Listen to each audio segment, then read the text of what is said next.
t'as l'oiseau, on dit ce qu'il mange, et si tu manges l'autre.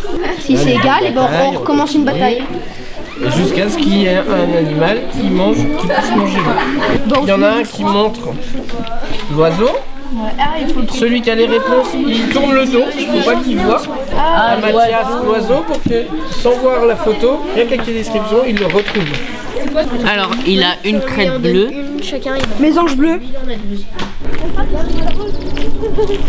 Nous sommes aujourd'hui réunis en présence des élèves de 5e 2 et de 5e 3 de M. Chaussard pour inaugurer ensemble le refuge LPO du Collège Maurice Clavel en partenariat avec la Ligue de la protection des oiseaux représentée aujourd'hui par Madame Dujardin. On va essayer, même si vous n'arrivez pas à reconnaître les chants pour l'instant, de au moins localiser d'où provient le chant. Et après je vous dirai ce que c'est. Ça marche ? Oui.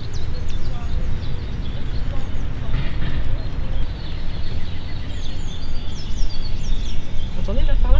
Oui, on dirait par là ou par là. Ouais, il y a une mésange bleue qui chante là-bas. Ah oui, là-bas. Vous avez vu ?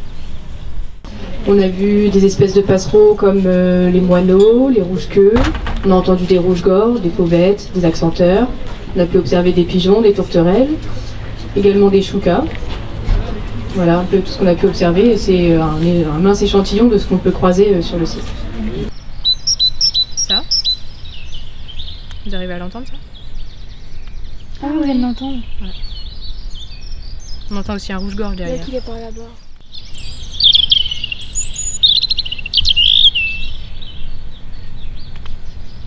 Alors la création d'un refuge LPO, c'est un symbole fort de notre engagement pour la protection de l'environnement et de la biodiversité.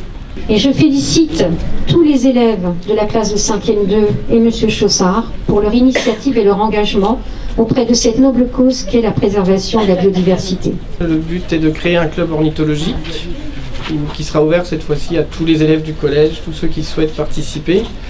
Et donc ça part du projet des 5e 2, mais l'an prochain, ça sera pour tout le monde. La charte des refuges LPO. Ouais. Elle est en 4 volets. Le volet principal, c'est de mettre en place des aménagements en faveur de la biodiversité. Donc par exemple, je ne sais pas s'ils le font ici, mais il me semble de ne pas faucher l'herbe trop tôt, faire la fauche un peu raisonnée, de laisser du bois mort au sol par exemple, pour les insectes xylophages, d'installer des nichoirs, je ne sais pas, j'en ai pas vu ici, mais de ne pas mettre de produits phytosanitaires et d'adopter des gestes éco-citoyens, tri sélectifs, ce genre de choses. On a un site collaboratif qui s'appelle Phonion. Et ensuite, quand ça sera le moment de faire les statistiques, je vais reprendre donc les inventaires d'avril et de mai. Et pour chaque espèce, je prendrai la valeur la plus haute. Et après, ça donnera l'indice ponctuel d'abondance de chaque espèce et on pourra voir ce qu'il y a. Et d'année en année, on compare l'évolution. Par exemple, si le rouge-gorge, il est un petit peu en augmentation ou en baisse. Et on pourra comparer avec les aménagements qui ont été faits. Par exemple, s'ils favorisent je sais pas, le bois mort et que j'ai plus de pics, on pourrait dire que ça a eu un bon impact sur les pics, par exemple.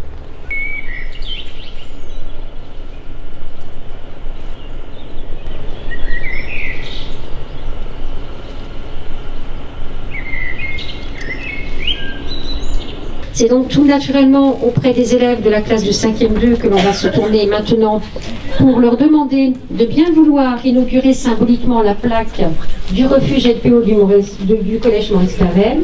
Et c'est Johan, un élève de 5e 2, qui va symboliquement tirer sur la ficelle pour découvrir cette plaque de notre établissement. Allez-y, Johan. Bravo. Merci.